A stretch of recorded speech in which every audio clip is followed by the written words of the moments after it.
who are listening to my assignment video. My name is Muhammad Afi Ashraf. I'm currently studying BMS, and this is my second assignment from Madam Siti Arfa, which is teaching me Pathophysiology of Reproductive System. This assignment was given to us, which is me and my group mates, and here today I'll be discussing about infertility. So yeah, let's start. So for introduction, what is infertility? This is what we need to understand. First of all, infertility is the inability to conceive a child after 12 months or more of regular, unprotected sexual intercourses. That's what we need to understand. It is estimated that 1 in 7 couples are affected by infertility in the modern times. And 80% of couples trying to conceive will do so within 1 year. Half the couples who did not conceive in first year will conceive in the second, resulting in an overall pregnancy rate in 2 years of 90%. That's what we need to understand. What is infertility? Then let's understand about the causes. So here, we'll start and we'll try to understand the main reason on why infertility occurs in this world. Alright, so what are the causes? As we understand that for infertility to happen, it must be something or somewhere wrong between the male part or the female counterpart. There are a couple of reasons behind it, but here let's discuss about it. So for male, we can start to say that maybe one of the first causes of it, one of the most common of it, which is low sperm count. Low sperm count, it can be due to a various reasons such as infection, hormonal imbalance to the body, varicocele, and exposure to certain environment toxin. We know that in modern times, we are humans, male, female, or whatnot, have been dealing with this kind of exposure every day through UVs, through the pollutions, and this can cause them to have a low sperm count. And then we can talk about abnormal sperm shape. As we understand, sperms are created in this significant shape. It is designed to swim to the egg. So if the sperm with an abnormal shape are released, it may not able to fertilize an egg or the ovum at all. Alright, and also we can understand that obstruction in the reproductive tract. What we can understand about this is if there is a blockade in the vas deferens, or is there any epididymis or ejaculatory ducts, this all can prevent the release of sperm during ejaculation. So you understand, for male, usually it starts with the low sperm count, abnormal sperm shape, and also obstruction in the reproductive tract. So for female, so you understand, for female, we have more than these 3 things from the animal. Well, because it's a different kind of person or different kind of sex. So let's understand. So first of all, we can understand that one of the causes of infertility in women is ovulation disorders. So irregular ovulation or the complete absence of ovulation can prevent the release of immature eggs for fertilization. Second, uterine or cervical abnormalities. Something like fibroids, populus, a benign tumor, or other structural abnormalities in the uterus or cervix can prevent and fertilize eggs from implanting in the uterus. And so we can talk about endometriosis. This is a condition where this tissue that lines the uterus grow outside of it, which can affect fertility by causing scarring and inflammation. So we must understand that endometriosis is about scarring and inflammation. And also we can talk about age-related decline in fertility. As we know, women fertility naturally declines as they age. So within it is much more significant if someone or a woman is aged above 40 years old, they will have a really significant lower fertility rate before they reach that age. But others, we can say also that it can cause by lifestyle choices such as smoking, as we know, tobacco or heavy tobacco use and excessive alcohol consumption can lead to infertility in men nor women. It's all the same. And also obesity, which can affect both male and female fertility. As we know, obesity can really affect someone's life by giving them diabetes, by giving them a really bad, bad life. So now let's understand about the types of infertility. So let's together discover the types and the difference causative between male and female in the types of infertility.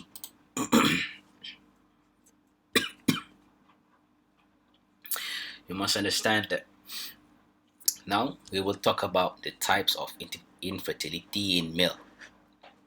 So there's a obstructive infertility. And what is that? This is what we need to understand to really understand what can cause male infertility. As we know now, we can see there's a divided by three, which is obstructive infertility, non-obstructive infertility, and coital infertility. Now we understand. For obstructive infertility, first of all, we can say about previous vasectomy. Maybe this person has a vasectomy procedure before, and this is the most common cause of obstructive azoosperma. Azoosperma means there's no sperm found in the ejaculate. As you know, vasectomy is a procedure to cut off the vas deferens and to make sure there's no sperm that will be ejaculated when there's sexual intercourse. And then we can talk about cystic fibrosis here. What is a cystic fibrosis? It's a congenital absence of the vas deferens itself. And also we can say about ejaculatory duct obstruction. Well, this can be caused by previous prostatitis leading to fibrosis of the ejaculatory duct or the congenital prostatic cyst. And the last one we can say about obstructive infertility is the epididymal obstruction. This may occur secondary to a chlamydia or gonorrhea infection, as you know, sexual infection, which can cause inflammation and fibrosis of the epididymis. Alright, now let's talk about the non-obstructive infertility. Let's understand that for non-obstructive infertility, it usually can cause from the hormonal imbalance, from the genetic problem. Here we can understand that it may be caused by hyperprolactemia, which is a hormonal problem, which can cause infertility secondary to impotence. And also we can talk about genetics like Klinefelter syndrome, which is the 47 and XXY. This is the most common genetic disorder associated with infertility. It is associated with hypogonadism and defects of spermatogenesis. And we can talk about androgen insensitivity syndrome, which is child with the XY karyotype appears female due to resistance of the virilizing action of androgen. When there is a limited resistance to androgen, there may be poor development of the testis. So we must understand that androgen insensitive syndrome can lead to the poor production or poor growth of the testis, which can lead to infertility.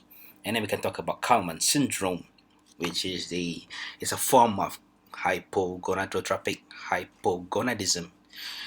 Usually, males who are being affected by this gene disorder will have an undescended or small penis, and also testis.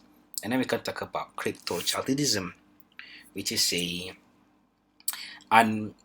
ungrown, or how to say, not a not a proper growth testis, and also maybe they have a previous testicular problem, such as testicular torsion or testicular malignancy, which is cancer.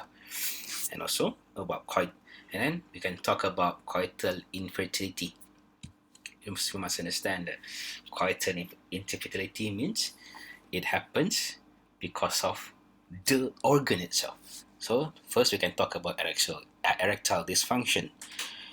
When it's severe, erectile dysfunction may be difficult, may can have or make people with it to to to ejaculate, and also to give a good amount of semen disposition. And premature ejaculation, which is when severe ejaculation may occur before vaginal penetration, which is very bad for fertility. And then we can say about ejaculation, which is the primary one, as we can say, is may occur to the psychosexual or neurological causes, or secondary, which is may occur to previous abdominal or pelvic surgery, or certain types of drugs such as alpha blockers.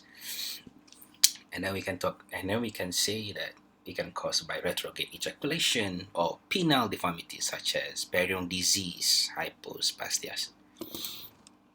Now let's talk about female, the types of infertility in female. For female, as you understand, it's a different kind of breed, so they will have a different kind of disorders. So here we understand there's a three, which is the disorder of ovulation, tubal causes, and uterine peritoneal causes. So we can see here they got three kinds of disorders, which is, first of all, the group 1 is hypothalamic pituitary failure. This is a failure to produce the required amount of LH and FSH hormone, which resulting to anovulation, which is mean there's no ovulation occur. And then we can see the group 2, which is the pituitary, the hypothalamic pituitary ovulation dysfunction. And here we can see this occurs as a result of PCOS, or pilocytic ovary syndrome, which is the common causes of female infertility. And then we can talk about the third group, which is the ovarian failure. This is the very severe one, which is mean that the person who are suffering from this will have hypergonadotropic hypogonadism. Alright, therefore they will have a less estrogen produced, and follicle do not develop fully. This is result to anovulatory cycles, which is mean they will have problems with their menstrual cycle. And also we can talk about disorders like genetic, like Sheehan syndrome, hyperpractemia, and pituitary tumors. And there are tubal causes. For tubal causes, you must understand that delicate structure of the fallopian tube makes them more susceptible to damage, which is mean that they can be damaged easy. The most common one of tubal damage is due to pelvic inflammatory disease, which usually comes from chlamydia or gonorrhea infection, which is a sexual transmitted disease.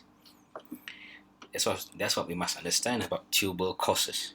And the last one is uterine or peritoneal causes.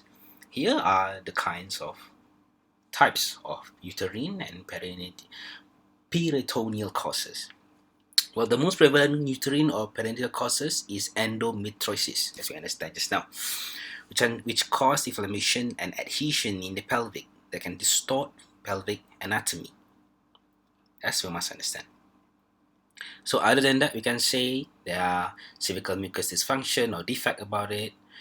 There's a previous pelvic surgery which can cause problems towards fertility. There's a uterine fibroids. There's an Assigment syndrome. There's a previous abdominal infection, such as appendicitis, which can lead to infertility in women, and also there's maybe some congenital abnormalities that we won't know. All right, now we'll talk about the investigation and diagnosis. So here, let us understand together the ways of investigation and analyze infertility itself. So for male,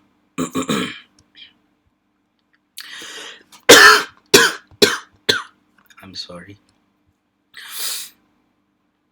So for male, we must understand there's a primary and secondary of initial, or I say investigation. First of all, we will do a semen analysis, i.e., means this is an assessment of the sperm count, the motility, the morphology, the vitality, concentration, and the volume of the semen itself produced by a male. And also, we can do a chlamydia screen.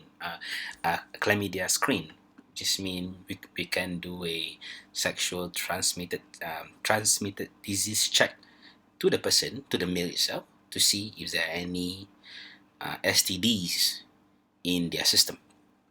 Then we can go a further kind, which is the secondary, which is, first of all, we can talk about hormone analysis, which is we can analyze the testosterone level, FSH, LH, and prolactin level in their body. Then we can talk about genetic testing. We can see if this person have a genetic or congenital problem. Then we can do ultrasound. This one is to investigate any potential structural abnormalities, and also maybe we can do testicular biopsy to both define any histological diagnosis and potentially extract any sperms. That's why we can understand that male have two kinds of investigation, which is the primary and secondary. So for female, you can see here we have primary, secondary, and further investigation. As we know, females are much more delicate, so we have to inspect better. So female, we start by mid-luteal progression, which is we to assess whether this woman is ovulating. All right, and then we can do an FSH or LH hormone assessment.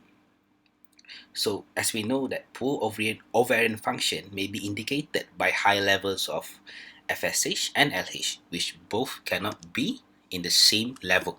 And also we can do a sexual transmitted disease screening test like this, a chlamydia screen. And then we can go to secondary, which is the investigation of tubal patency. So for this one, first we can start by the hysteroralpingogram, which is HCG, and then we can do laparoscopy and dye, which we offer when women are known to have comorbid condition such as endometriosis. And then for further investigation, we can do a total antral follicle count. As you know, anti-molecular hormone is a low count, which means premature or ovulation failure. And also we can check properly their FSH level in their body. Alright, now let's go to treatments. What are the modern ways of modern science and some technologies that can help combat infertility in human beings? So let's just find out now. So first of all, we must understand what is assisted reproductive treatment or technologies. So assisted reproductive technologies are, in a short form, is a set of medical techniques used to treat infertility. Hormonal stimulation protocols are an integral part of ART, as they are used to stimulate the ovaries to produce multiple eggs for retrieval and fertilization. So let's understand. These are the types of ART. First of all is GnRH agonist protocol. Second, we have GnRH antagonist protocol. And then we have clomiphene citrate protocol. We have letrozole protocol and mild stimulation protocol. So for GnRH agonist protocol, you must understand that this protocol allows the use of GnRH agonists to suppress the pituitary gland secretion of FSH and LH. This protocol is typically used in patients with normal ovarian reserve and involves starting the GnRH agonist in the luteal phase of the menstrual cycle. So for the second one is GnRH antagonist protocol. For this one, this protocol involves the use of GnRH antagonist, which blocks the action of the GnRH itself and prevents the release of FSH and LH. This protocol is usually used in patients with poor ovarian reserve and involves starting the antagonist when the follicles have reached a certain size. Right. And now we can go with the third one, which is clomiphene citrate protocol. This protocol also involves the use of clomiphene citrate, which blocks estrogen receptors, which lead to the increasing FSH and LH secretion. This protocol is typically used in patients with ovulatory dysfunction. And then there's a letrozole protocol. For this protocol itself, it is use of letrozole, an aromatase inhibitor that blocks estrogen production, leading to increase of FSH and LH hormone secretion. So for the last one is the mild stimulatory dissimulation protocol. For this one, this protocol involves the use of lower doses of gonadotropins and typically result in the production of fewer eggs. This protocol is typically used in patients with high risk of ovarian hyperstimulation syndrome or OHSS. So we must understand that the choices of hormonal stimulation protocol will depend on the patient age, the ovarian reserve, and the other medical factors.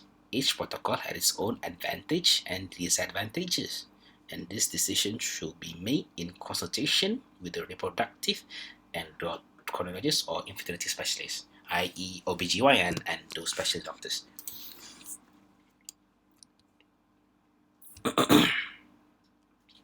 So here, let's see what are the treatments that we can use to help combat infertility. So first of all, we can talk about the intrauterine insemination or IUI. This uses partners or donor sperm and is inseminated during natural or stimulate cycle. And then we can talk about the in vitro fertilization or IVF. Just now it's IUF, now it's IVF. This method is beneficial for women, female, who have more severe tubal disease when there is an unexplained infertility or they have found other treatments to be unsuccessful. And then there's a intracytoplasmic sperm injection, the ICSI. This procedure involves injecting sperm directly into an oocyte. This is a suitable option for men or male with a low sperm count or with sexual dysfunction. And then we have a donor insemination. So this may use when the men suffer from persistent azoosperma. Yes, we understand. Azoosperma means there's no sperm. There's no sperm or spermatogenesis happen. And there are very few and no sperm identified on the testicular biopsy. And also we can use the last treatment, which is the oocyte donation. This is a suitable option when the woman has ovarian failure or there's an absence of ovaries. So there are several support systems available for patients who are undergoing ART treatment, which can include the following, which is the first one, infertility clinics. This clinic provide medical care and support the patient undergoing ART treatment. They are highly trained, specialized nurses and biologists will provide medical advice, monitor patient progress, and perform procedures such as in vitro fertilization, IUI, and others. And also, we have support group. This group provides emotional and psychological support to patients undergoing ARTS treatment. They allow patients to share their experience, to ask questions, to interact, to connect with others through similar challenges. Support group can be online, in person, or in some clinics also provided group therapy session. So to help combat infertility, financial support program also can be useful. The cost of art, as we know, is very expensive, and some patients who are not really able to pay or are very underpaid may be struggling to pay for treatment. So financial support programs ensures that we can combat infertility better. So, and also the last one we can say about counseling service. ART treatments can be emotionally challenging for patients and their partners. Counseling service can provide patients with support and guidance on coping with the emotional and psychological aspects of infertility and ART treatment. As we can see, this kind of support is to help the partners, the married partners, to endure the process properly and making sure that they have a good, smooth ART. So yeah, that's all from me today. This is the reference that you can check and for other further readings. So hereby, thank you from me. And again, my name is Muhammad Afi Ashraf, and I hope you have a good day. Thank you so much.